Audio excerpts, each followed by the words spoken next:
je suis venu vous présenter l'initiative sur la gouvernance spatiale européenne. Il s'agit d'une initiative tripartite dont l'IFRI assure la coordination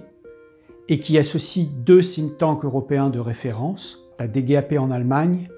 et l'IAI en Italie. À travers une série de publications et de débats, le but de l'initiative est de sensibiliser les acteurs dans les trois pays, ainsi que les institutions de l'Union européenne aux défis posés par le renouveau de la compétition spatiale internationale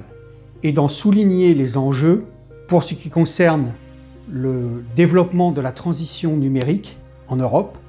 l'émergence du New Space aux États-Unis, les questions soulevées par l'évolution du secteur spatial en Russie et enfin l'affirmation de la Chine comme puissance spatiale internationale majeure. Dans ma note sur les ambitions spatiales de la Chine, j'y aborde d'abord la doctrine spatiale chinoise et comment l'espace s'intègre dans la politique du secrétaire général Xi Jinping et en particulier de son ambition, de son rêve chinois de faire de la Chine la première puissance mondiale à l'horizon 2049. Dans une deuxième partie, j'aborderai le paysage institutionnel de l'aérospatiale en Chine. Les acteurs étatiques bien sûr, mais aussi beaucoup les acteurs de l'armée,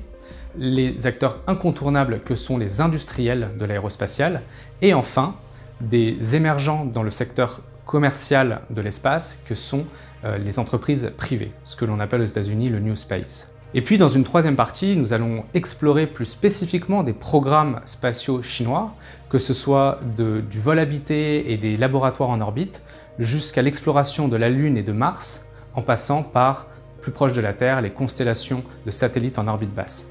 Et enfin, retour aux relations internationales, nous aborderons les questions de gouvernance de l'espace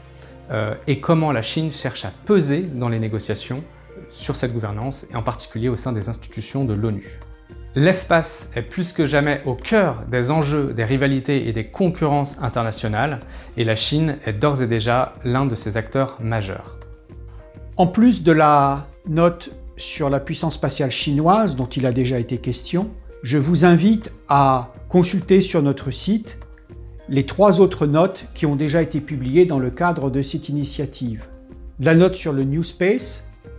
écrite par Torben Schütz, la note de Jean-Pierre Darnis,